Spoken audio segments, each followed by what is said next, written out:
Gumagawa ang guhit ng balat sa akin. Pagdala ay nakipagsama na rin. Sa mga magdudatan ang pinagulat kaya ng magic saga.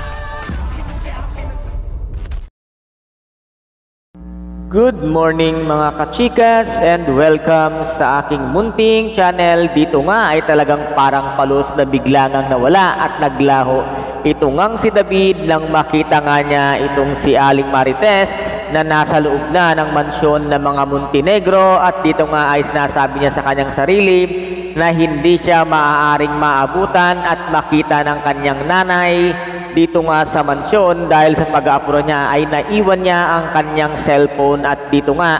ay hinanap na nitong si Ramon itong ang si Tanggol sa kanilang mansyon, ngunit hindi niya nga ito makita at wala silang kaalam-alam na nakita pala nila ang pagdating nito, kung kaya't nakapagtago nga siya at sobrang pag-aapura niya ay hindi niya nga napansin na naiwan niya ang kanyang cellphone sa kanyang kwarto, kung kaya't dito nga ay sinabi nitong si Aling Marites kay Ramon na baka naman niloloko mo lang ako para ako ay makapunta dito nga sa iyong bahay. Ngunit sinabi nga dito ni Ramon na hindi kita maaaring lokohin, matagal ko nang kasama ito ngang si Tanggol, kaya't dito nga ay naisuggest nitong si Aling Marites na tawagan mo kaya sa kanyang cellphone, kung kaya't agad-agad niya nga itong tinawagan. Ngunit ang nangyari nga dito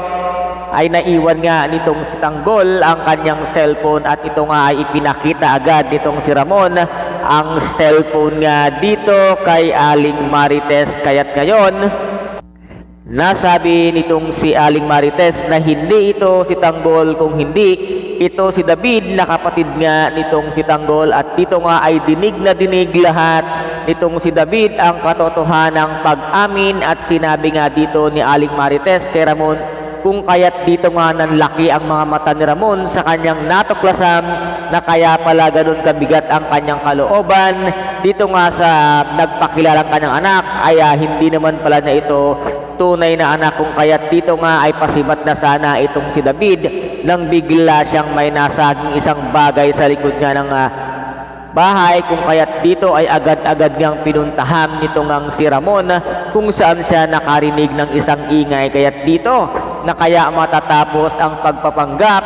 nito ngang si David sa mansyon ng mga Montenegro at mahuli na kaya siya ng tuluyan ni Ramon, dahil hindi naman siya basta-basta makakatakas dahil nga sa may tama siya ng bala sa kanyang hita. Kaya guys, ito po yung ating paka-aabangan sa mga susunod na episode dito nga sa FPJ ang Batang Quiapo. At kung nagustuhan po ninyo ang aking videos for today, paki-subscribe na lamang po ng aking channel, paki-like and share para maging update kayo sa lahat ng gagawin kong videos. Maraming salamat po. Ingat, God bless and bye-bye!